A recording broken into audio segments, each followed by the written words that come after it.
ലോകത്തിന്റെ പാപത്തെ ചുമക്കുവാൻ ദൈവത്തിന്റെ പുത്രനായിരിക്കുന്ന യേശു ക്രിസ്തു താണഭൂമിയിലേക്ക് ഇറങ്ങി വന്നപ്പോൾ പാലസ്തീന്റെ അവനെല്ലാവരെയും മണ്ണിൽ നിന്നുകൊണ്ട് യോഹന്നാൻ ശ്രാവകൻ വിളിച്ചു പറഞ്ഞു, ദേ ലോകത്തിന്റെ പാപത്തെ ചുമക്കുന്ന, കേവലം ഒരു വ്യക്തിയുടെ പാപത്തെ ചുമക്കുന്നല്ല, ലോകത്തിന്റെ ലോകത്തിന്റെ പാപത്തെ ചുമക്കുന്ന ദൈവത്തിന്റെ കുഞ്ഞാടാണത്. സ്തോത്രം. ഹല്ലേലൂയ. 16 അധ്യായം വായിക്കണ്ട, ഞാൻ പറഞ്ഞു വിടാം. ആമേൻ. യോഹന്നാൻ സുവിശേഷം 16:17 തോന്നുന്നു, വായിക്കണ്ട. ആമേൻ. ഞാൻ പിതാവ് എന്നോട് കൂടെയുള്ളത് കൊണ്ട് ഞാൻ ഏകനല്ല എന്ന് യേശുക്രിസ്തു പറയുന്നു.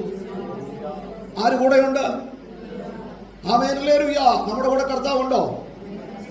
അതോ മറിയെ പോലെ ആമേൻ ഹല്ലേലൂയ പെരുന്നാൾ കൂടാൻ പോയേച്ച് അല്ലേ?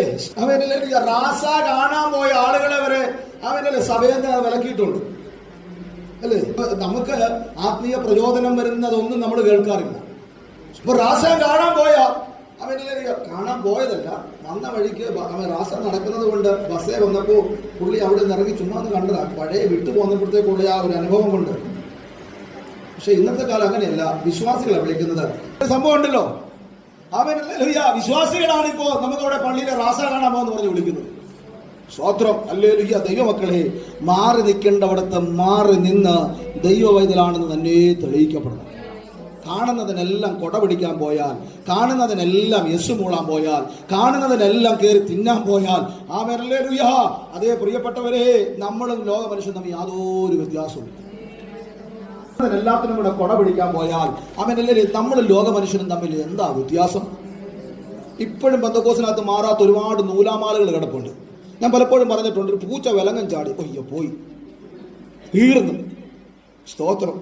ആ 4 കാലുള്ള ഒരു മൃഗം എന്ന് പറയാൻ പറ്റത്തില്ല, ഒരു ജീവി എന്തുവാട്ടെ, അത് മുന്നേ പോയി, എന്താ നമുക്ക് കുഴപ്പം? Amen hallelujah.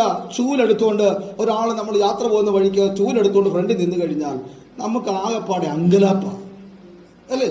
ഞാൻ ചോദിക്കുന്നത്, നിങ്ങളുടെ അകത്തിരിക്കുന്നത് ആരാ? ഇന്നലെ ആമേൻ ഹല്ലേലൂയ പറഞ്ഞ പോലെ നമ്മൾ എന്തേലും പറഞ്ഞ് ഇങ്ങനെ വരുമ്പോഴത്തേക്കും ഒരാളൊരു കാര്യം പറഞ്ഞ പല്ല് ചലച്ചാലോ? കറക്റ്റ്. കണ്ടോ? സത്യം. അതിന് ചിലക്കാൻ തോന്നിയിട്ട്, അതിനെന്തെങ്കിലും തിന്നാൻ തോന്നിയിട്ട് വിശന്നിട്ട് വല്ലതും ചിലച്ചതായിരിക്കും. അപ്പോഴാണ് പറയുന്നത് പല്ലി ചലച്ചു. ഇതാണ് നമ്മുടെ അകത്തിന് സത്യം പറഞ്ഞാൽ നമ്മൾ കമ്മൽ മാല കൂടി നോളോ ഇന്ന് ഊരാത്ത മരുന്ന് നമ്മുടെ അകത്ത് കിടക്കും. ശരിയല്ലേ? അവനല്ല. എന്നിട്ട് പുറമേ നമ്മൾ വലിയ പ്രഹസനങ്ങളാണ്, എന്താ ഞങ്ങൾ വലിയ പെന്തക്കോസുകാരാണ്. പക്ഷെ ദൈവവൈതലേ, നമ്മുടെ അകത്തിന്ന് ചിലത് പോകാതെ നമ്മൾ രക്ഷപ്പെടത്തില്ല. ഒരു നല്ല ഹല്ലേലൂയ പറ.